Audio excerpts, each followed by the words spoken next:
Hi everyone. Welcome to this little video. I don't even know what this video is going to be about. I'm really not sure how organized it's going to be. I think it's going to be a little bit all over the place. Just so many little things that I want to talk about to someone, really, someone. And I'm inviting people to comment and to engage with me a little bit because I'm in a really weird spiritual place, I guess you could say.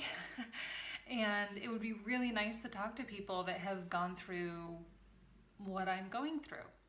It's going to help give context to my readings as well. I got this new deck and I'm using it on my Instagram now. It's called the Hermetic Tarot deck and it's really beautiful.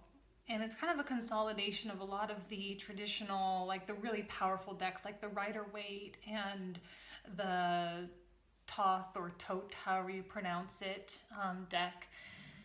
Consolidating a lot of these concepts and a lot of these symbols and these ideas into this one deck. And I can't put it down. I'm shuffling it all the time, just constantly touching it, pulling, just seeing what falls out. And there's something really powerful about it. And someone had recommended this deck to me on my last Bali video that I did. Someone said, hey, if you're looking at this, or was it the Bali one? Yeah, I think it was the Bali one. Hey, if you're looking at evolutionary astrology or whatever, you should really look at this deck because it helps tie everything in. And it really does. It's a really, really powerful deck. And I'm so grateful to that person for recommending that to me. So I'm going to be using it. I've been noticing on my channel, like my channel's not doing so great in terms of viewers, right? Really, really low viewership. And I'm really asking myself, why that is, okay? Because I know I've changed as a person and as a reader, I've definitely changed. And I think a lot of people are not really liking what I'm changing into because I think what's happening is I'm holding people responsible and I'm holding people accountable for the world that they're creating, and people don't like to hear that. People like to just I don't even know. They just want to be told, oh, this ex is coming back. You're going to fall in love. You're going to meet your soulmate. You're going to, be happy. You're going to go through this, or you can expect a triangle or whatever it is that people are expecting and not giving it to them. And I'm thinking to myself, how great it is that I have found like a very special niche of people that understand that tarot really is meant to be a reflection of you and not necessarily the comings and goings of your life. And I think I'm reaching, even in my private readings that I'm getting, so many people are just sending me, just tell me about my life path. Tell me about my soul. Tell me about where I'm supposed to go. And I'm like, right now I'm getting chills just talking about it because it's such a powerful movement and such a powerful shift.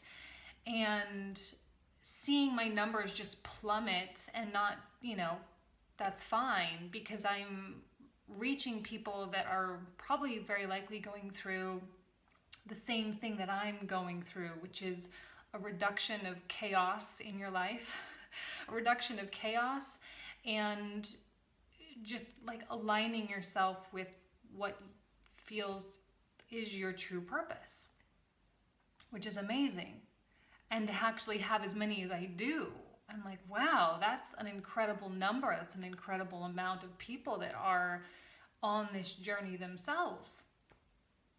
And I'm like super getting chilled right now because it's such a exciting, it's exciting, When we talk about coming into the age of Aquarius, which there's some debate on, whether or not that, whatever it was, December 12th, 2012, or whenever the date was, when we shifted from the age of Pisces to the age of Aquarius, or if it's like still hundreds of years from now.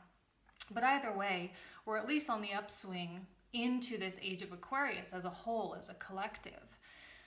On an individual scale, what that means is we are transitioning to, you know, when you think of Aquarius, you think of the water bearer as their symbol, right? Someone that's bringing the water, pouring out the water representing the ether or consciousness. And I'm starting to see it. I'm starting to recognize that people are more and more hungry for this. Tell me about my soul. Tell me about my life. Tell me about my true power. Tell me about what I'm truly capable of. And that is the age of Aquarius. It's information, yes, but information about all of this, you know, occulted, esoteric knowledge that has been hidden from the world through thousands of years as we were in the decline from the gold ages, silver ages, into the bronze and into the dark ages, which is where we are now, into the iron ages. And I think that's going to really snowball very, very quickly, because you have these spiritual leaders out there. You have, like, you know, the new age stuff. And I think that they're trying, and I think that there's some good there, but it has essentially has kind of become a separate type of religion, right? And the idea of religion and structure is still that suppression of individual consciousness. Take that for what you will. I could get some pushback on that. But yeah, and so as we're entering this age, more and more people are like, we can't be lost anymore. We can't keep this cycle going. The more and more we go, the more and more corruption in governments, in society, in culture, the more and more death, the more and more genocide, the more and more of this mass chaos, and how it is actually reflected in our own life, because as above, so below, as we all know. So it's no surprise that the world as a whole being in such chaos, that our lives are in such chaos. So now we are wanting to change. Now we are wanting to grow. Now we're like putting our foot down and we're saying, no more. This is not acceptable. This is not what human beings are meant to be. Okay? And I'm really, really seeing that in the quality of people that are reaching out to me and that they're emailing me. And it's not that, you know, relationships aren't important and that, you know, your career and finance coming and going. It's not to say that that stuff's not important. It is.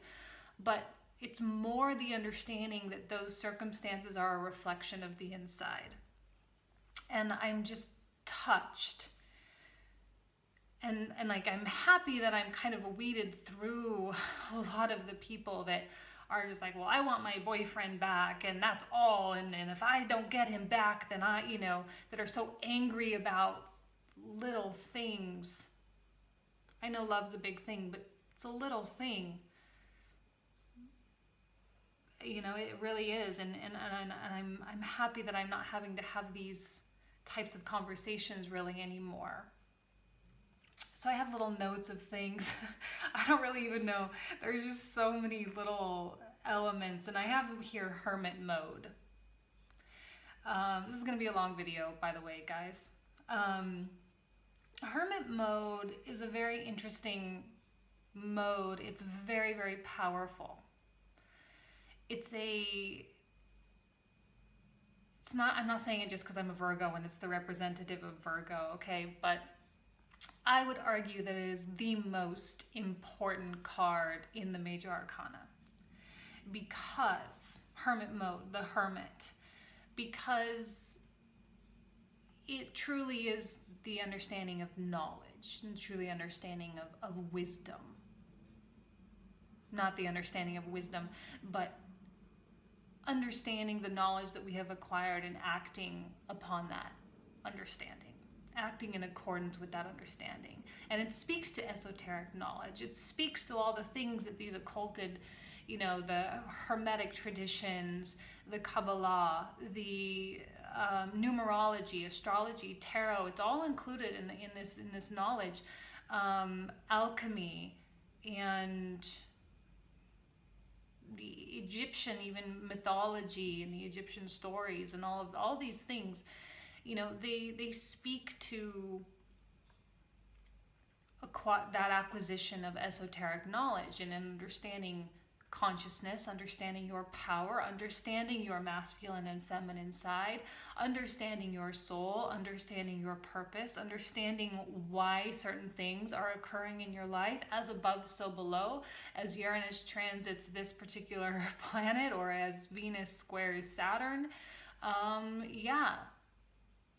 Of course you're going to be feeling certain things. Of course you're going to be having difficulties in certain areas. And it is a collective experience. You know, it truly is a collective experience.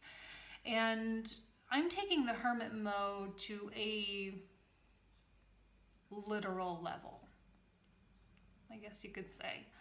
So I left Bali. I arrived in Budapest. My apartment wasn't ready. I had to do a couple little Airbnbs. I left and I was just like, what was that? What was that experience? Because that was like hell on earth, the experience that I went through in Bali. Now, I had some very difficult transits, difficult Pluto and Saturn transits. I forget what they were specifically. They were really intense, really intense. And yes, Pluto being the ruler of Scorpio and being, you know, representative of the breakdown of belief systems. And at the time, I didn't really recognize that that was happening, or I didn't really give it credit that that's what was happening. But looking back, that's what was happening. And in acknowledgement of that, I'm journaling. Okay, so learning astrology, I'm journaling my experience of like, when this planet transits like this, what impact does it have on my life? I think it will help me become a better astrologer, giving personal credence to what's going on. And so I'm journaling a lot of stuff. I'm not going to read this to you, but included in this little journaling experiment of mine, I'm not a journaler, it's like not a thing for me, so it's been like hard to focus on doing it. I'm including, one day I sat down and I started making a list of all of my beliefs. What do I believe? Like, holy cow, like, what do you believe? What do you believe about the way you look? What do you believe about your personality? What do you believe about your life as it is? What do you believe about your apartment? What do you believe about your family members' personalities, your community, your society, your governments, your religious, I mean, the list goes on and on and on. I mean, we can really look at hundreds of thousands of beliefs likely that we all have. It's intricate as they can be. And this is the program through which we're living our life. When we have an experience, this experience on the outside is being processed in here, and it's being filtered through this belief program, and is how we perceive that experience to be. So when I arrived in Budapest, I'm doing this, and I'm like really looking back on that Bali experience. You know, they always say hindsight's 20/20. And it's not to say that that the whole transit's over, because it's not. I still have some things going. But to really break those things down and to really ask yourself what's serving you and what's not serving you. And if my experience is a reflection of who I am on the inside, given the shittiness of all those experiences, I was a really shitty person on the inside. And I'm not going to try to, I'm not looking for compliments or ego stroking or anything like that by saying that, but really, like what type of a person would invite and welcome and manifest these types of experiences? And the last 2 weeks of my stay in Bali, okay, I had an interesting encounter with someone. He came up to me in a restaurant. I was there. It was weird because I was in such a terribly dark place. Like, my friend had just left and I was just watching the clock. I had already tried to see if I could change my ticket, but I didn't really have a place to stay yet. I had to wait until this certain time, and I didn't really want to pay like the $1,500 or $2,000 it was going to cost to like change this ticket from Indonesia to Europe. It was really expensive, and I was like, okay, I just gotta wait. So I'm clock watching at this point, just waiting for time. The only time I'm leaving my apartment is to eat. I was super sad, everything. I'm in this restaurant that I never went to. Like I only went there because I was just sick of my other restaurants, and I was sick of seeing all the same people. I was like, I gotta go to this other restaurant because I'm tired of seeing all the same people all the time. So this guy comes up to me and he, you know, hits on me or whatever. And I'm just thinking, fine, you know, he was nice, it's fine. Maybe it will help give me a distraction from everything, get me out of my head a little bit. So we exchanged contact, or like, it wasn't even contact, it was like Instagram. Like, here's my Instagram, if you want to message me, fine. So he did, and we met up that first night, and he was really in my space. And not only am I a Virgo with Scorpio moon, but also having that sexual assault experience that I talked about in one of my other videos, or back in March. I was really just like super walled up and super cautious. Like, he was really in my space, and it was not appreciated. And at this point, I was just like, I'm just letting all the truth fly, because there's no point in protecting anyone. There's no point in anything. So he asked me, you know, why I was leaving Bali and why I wasn't happy there. And I described this experience that I had back in March with this guy. Because after that experience, I'll be honest, you guys, like, I didn't really leave the house.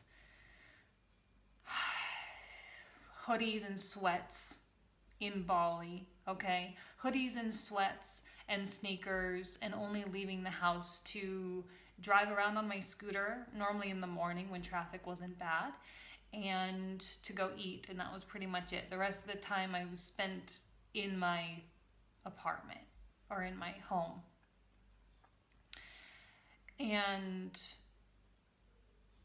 so he asked me, and I told him about this guy, and then the first thing that he said was, well, why did you want that? Or something along those lines, or what did you do to create that? And I was like, so taken aback and a little offended and like really frustrated with him. And I was like, what are you even talking about right now? What do you mean? I didn't want that. I didn't create that. And he goes on to describe this idea of, you know, the as above, so below, as we know it, the mirror. What occurs on the outside is what's really a reflection of what's going on the inside. And, you know, talking a lot about self-respect, self-worth, all of these types of things, and how the more and more someone hates themselves, the more and more the universe is going to give them experiences that in fact the world hates them too, and everyone hates them, or everyone disrespects them, or, you know, all of these things. He was an interesting person because he was very wise spiritually, and he shared with me some very interesting experiences. He was of, you know, Freemasonry descent, but the really dark kind. And he had spent a lifetime really trying to break free from this family of his, and this life that he found himself in Jakarta, and, you know, with like really dark things, business dealings, a lot of illegal activity, all sorts of things. And he was really trying to change his life. So he came to Bali, escaped, and is starting a little business there. Very, very wise spiritually.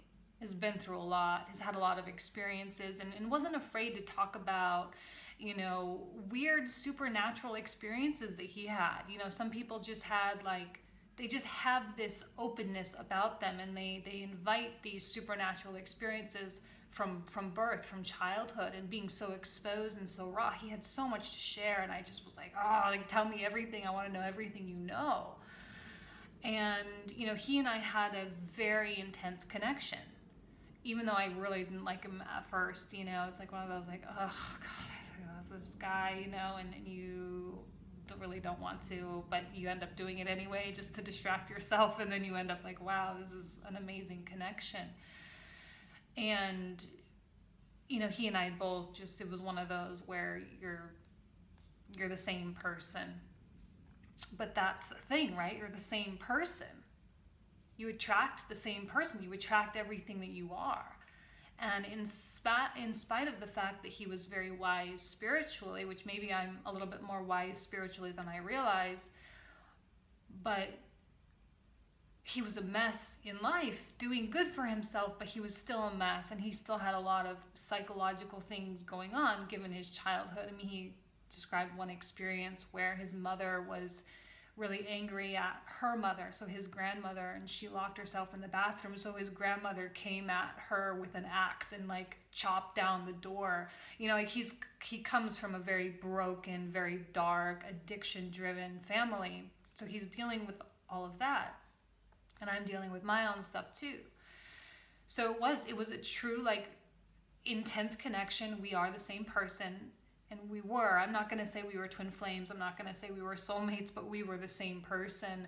And it was like, and then it was so intense, you know, that typical male fashion. So he's a Taurus, but he has progressed into the sign of Gemini, and he totally Gemini'd me, like just completely just like shut it off the day I was supposed to go say goodbye. We met at a cafe. And it was like, he pretty much didn't even care or anything, you know, didn't really even say goodbye. Super cold, shut off the energy faucet, and just was like, kind of like, fuck off, pretty much. And at that point, I wasn't even surprised. Given my whole of the Bali experience, not even surprised, not even hurt by it. It's like, yeah, I get it, you know, it's fine. It's whatever. It is what it is. And I left, and he, you know, that experience with him really truly was the moment that I understood the idea of the mirror. I understood it, I saw it, I experienced it, and I was detached enough from it, in touch with my objective self, my more masculine side, driven by intellect and logic, rather than, you know, my emotional side. Because a lot of people would take that type of connection and try to create a relationship from it. They would try to hang on to it, try to sustain it, try to keep it going. But, you know, I knew that connection really was meant to only last just a couple of weeks, and that was it. So I come to Budapest, and I have absolutely no desire to do anything, you know, but to learn. When I met him and he told me, you know, and I told him about that experience, and he was like, well, what did you do to create that? You know, I was like, wow, that was such a powerful thing for him to say. Instead of giving me sympathy, or instead of being nice to me and, you know, stroking my ego, he was like, well, you're responsible for that, kind of thing. Even though you feel like such a victim, you know? But then you're like, where did that come from? And you start studying, and you start learning, and you start delving into these concepts, and you start learning about the Hermetic traditions and natural law, and you start learning about the alchemy. And, you know, I'm dabbling in a lot of introductory texts, okay? High, super, super high level, just not even like, I wouldn't even say scratching the surface, just like kind of like touching to see where I want to start scratching, really more than anything. And it has propelled me into this deep state of education, which the Hermit is about. It's about knowledge and understanding and wisdom, the three, right? You can't have one without the other. You need all three. And so researching, reading, and I'm not a reader. I've never really enjoyed reading. I was more like a go outside and play type of girl, and go do it, you know, go do stuff. Not a reader. So reading for me is hard, but yet when I have a subject that I'm so interested in, it's like, and I can't stop. I can't stop consuming. It's become addictive almost. So I'm here, And I'm taking hermit mode to like a really literal level, not on purpose. It's just, it's kind of what's happening, and it's what's feeling like really, really necessary for me right now. And like I said, the Hermit is, in my opinion, the most important card of the deck, because it's all about you and it's all about your control. And I know not everyone has the luxury to lock themselves in a little apartment in a city where they don't know anyone. And, you know, a lot of people have children and they have relationships and they have 8 to 5 jobs, or jobs that really are highly demanding, and they have social lives and they have friends and people that they care about and things they want to do. I honestly don't really have any of those things. So I'm just going to like, all right, well, I'm just going to lock myself in and just like do what I want to do, which is study and to learn about spirituality and about this concept that we call consciousness, which I'm still like trying to wrap my head around. Like, what is this even? There's not even a definition for it. I'm trying to find people who can define it. And the English language is so limiting that there is no definition for what this even is. And the understanding of what it is so limiting. And it's something, again, it's esoteric. It's something that you must just understand. And so I'm hoping to really get to that point. I don't even really know where to really go from here. Again, this was like a super random, totally generic video that I really wanted to talk about, just a whole bunch of stuff. And I don't really know what I'm expecting y'all to get out of it. I'm using this, YouTube channel. I changed it to Jane International Tarot and Astrology, but really I'm like, well, should I start a separate channel where I can talk about stupid shit and talk about my process, about what I'm going through? I'm like, no, this is my YouTube channel. Fuck it. I'm just going to do what I want. And I don't really have a huge audience that's really engaged. So I'm just going to like, if they want to watch it, they can watch it. If not, then that's fine. And I think really I'm going to be using my channel as a platform to sort of document my experience through this journey, because I'm watching all these YouTube videos, I'm reading these books. I'm like, I want to see someone go through this process. Like, I want someone to teach me and to show me what it is to go through this, and how to meditate. Because, like, guys, let me be honest with you, this whole like sitting in a room with this spiritual music and, getting in the zone and incense and candles, does that work for anybody? Because that does not work for me. And that was one thing with Bali that I just like, I couldn't stand, and it would drive me absolutely insane, is going to yoga or a meditation class, and it's all about like breathing technique and like, I don't even know what that stuff is. Like, I really don't. I don't get it. I feel like that type of meditation, and this is my judgmental Virgo coming out, but I tried. I went and I tried to experience, and I tried to like reach the level of spirituality that they say you're supposed to reach during these things. And I just like, I could not get there. I don't have any idea what they're talking about. And when I'm here in this little apartment, I mean, guys, like, I have the radiator as my background. That tells you what my apartment looks like, okay? It's not nice. It's not an elegant place. It's like a really small studio. Actually, let me tell you the story behind my studio apartment here in Budapest. This apartment belongs to a friend of mine, friend of my family's. During the Milosevic presidency in former Yugoslavia, they escaped and came to my home when I was growing up in Utah. And it was the mother, Maria, and the daughter, Olga.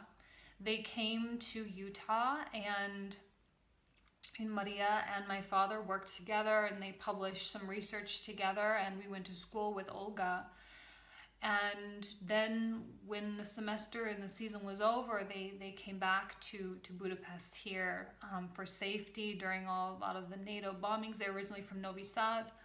And This little apartment was their safety. It was their safe haven. It was where they found life, where they could live. And it's very modest. And, you know, it's full of love. Obviously, a lot of that stuff is over now, so they're back in Novi Sad. And this is just available, so this is why I'm staying here. But I think there's an energy about this apartment. I really do.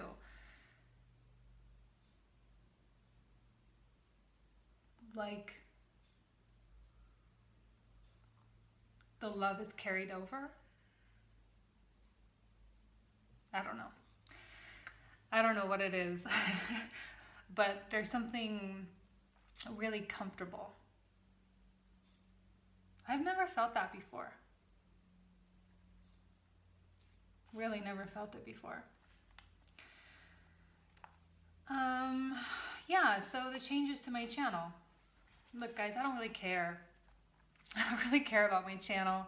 I don't really care about the growth of my channel. I don't care about getting all these subscribers and being the famous one, or, you know, I'm hoping that one person at least,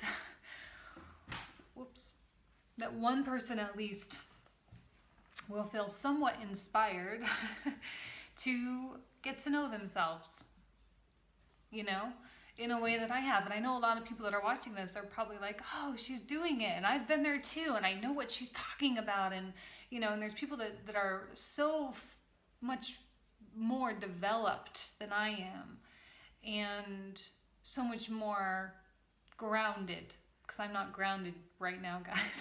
I feel grounded because I'm like, I have no desire to leave this apartment. Whereas in Bali, I was like, get me out of here. I gotta go, I gotta go, I gotta go, I gotta go. All the time I have to go. And go where? I don't even know. A lot of times it was just like, get on my scooter and just go. But here, I don't feel that. And then a lot of you too, maybe who are watching it, are like, yeah, my life is a shambles. And it's terrible, and I'm so upset, and I'm so sad, and how do I fix it? How do I turn my life around? Well, guys, I haven't turned my life around. I really haven't, and it's not to really turn around from what? It's not like my life was bad, you know? There was nothing bad in my life. It was all what was bad in here. You know, the outside location, Bali versus Budapest, really has nothing to do with it. You know, your home is here, everything else is just scenery anyway. And my readings are going to become more reflective of my education. I think they are going to become a little bit more, I don't know if it's the right word to use, like intellectual, I don't know, or more knowledgeable. I don't know if that's the right word to really use, but I know I'm going to be alienating more people because they're not going to get it. They're not going to understand. They're not going to feel coddled. It's like, why? Why are we coddling everybody? Why are we telling everyone everything's going to be okay? You know, why? And it's not to say that there's going to be terribleness in their life, but everything's not going to be okay if you don't fix and reach a point of alignment, and you don't figure out your true values, and you don't figure out your own purpose in your life, you know, and that comes in time. That comes when the student is ready, the master will appear. I'm reading the Kabbalion, again, introductory texts, guys. If you guys have more, I found a website called sacredtext.com. There's like so many books to read. So I've got plenty of books to read, but I'm kind of reading these more fundamental ones. You know, we've probably all read The Alchemist, you know, that kind of thing. And is kind of new agey and commercial as those things are, there's truth to them. And I believe that there's, again, a lot of people will read those and be like, it's just kind of a weird, dumb story. And then other people read it and it changes their life. So it really just depends on how how people are perceiving these texts. And right now reading the Kabbalion and getting my grips over the 7 fundamental principles of what it is, and then setting them in motion and practicing them and trying to esoterically figure it out. Because again, the texts, the books are all exoteric knowledge. They are, the tangible form, removing the mysticism of it. The esoteric is that mystical element. And actually, if you look at the word knowledge, I was just Googling this today because I was conflicted about the word self-worth this morning. And I was like, oh, why don't I like that word, self-worth? Why don't I like it? Why don't I appreciate having self-worth? And why isn't that something that I understand? Valuing oneself.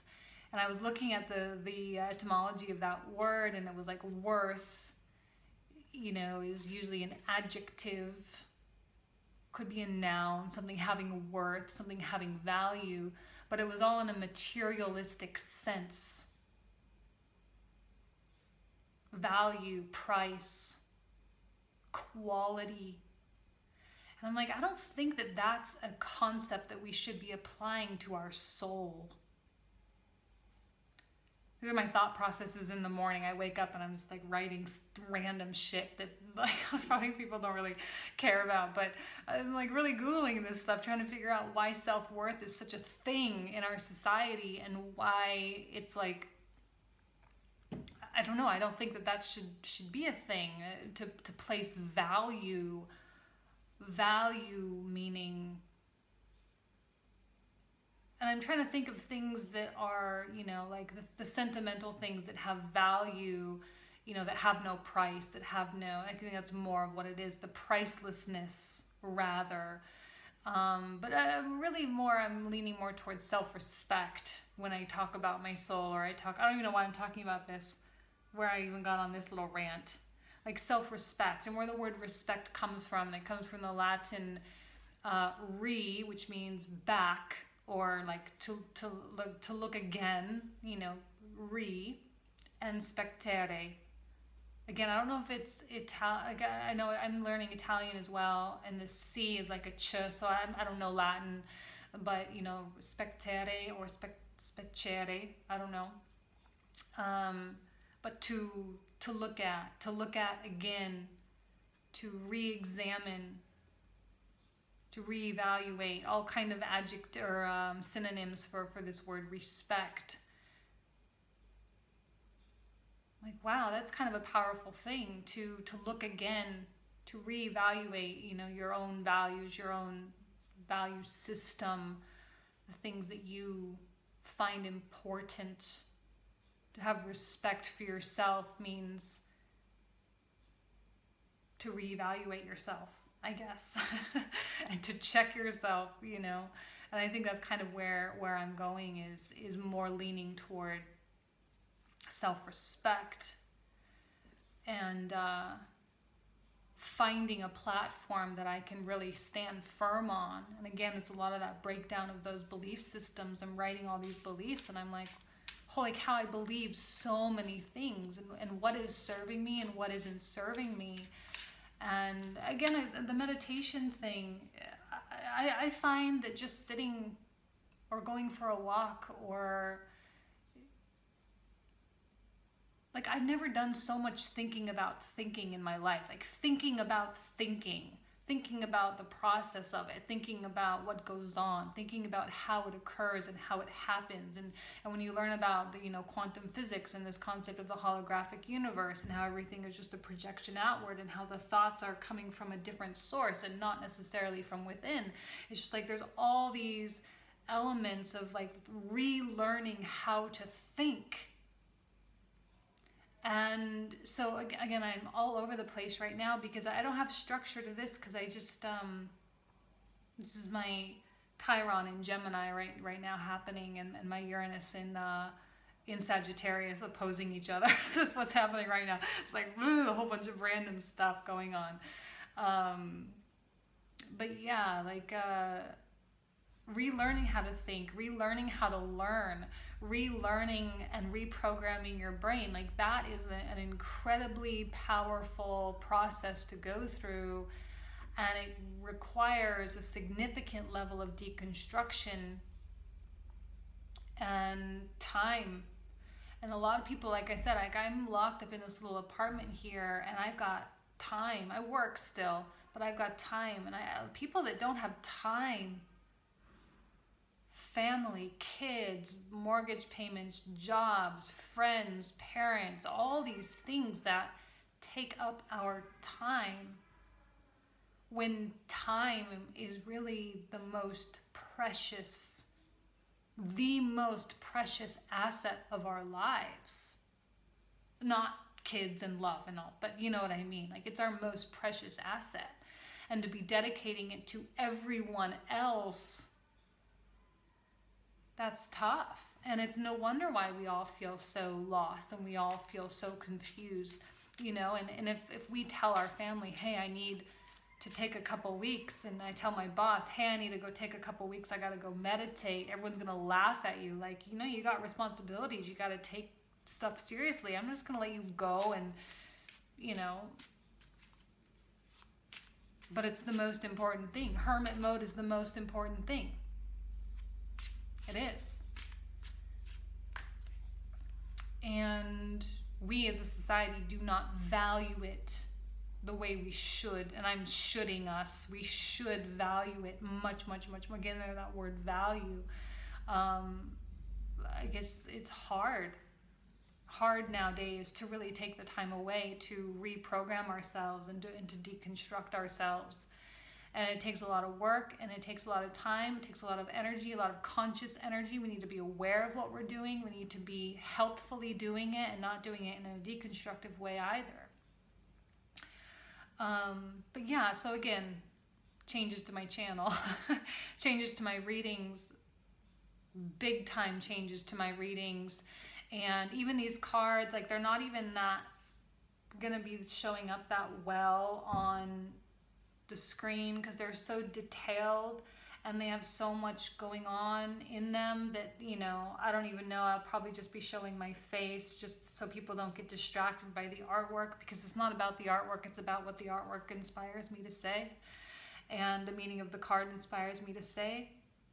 My viewership probably will continue to decline, which is fine. I'm so happy that I'll be talking to people that really want to go through this process with me, and again, helping just by maybe, I don't know, leading by example, leading by someone who is lost, and me trying to find and trying to attach to people.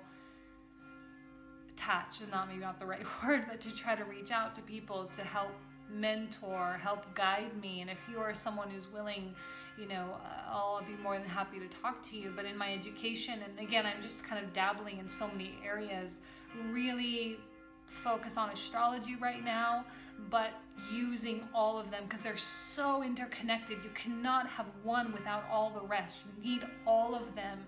You need to understand them, and you need to know why these are all so connected together. So anyway, I've talked enough. We've got the church bells going on. They'll probably last for like 10 minutes. They never stop, it seems like.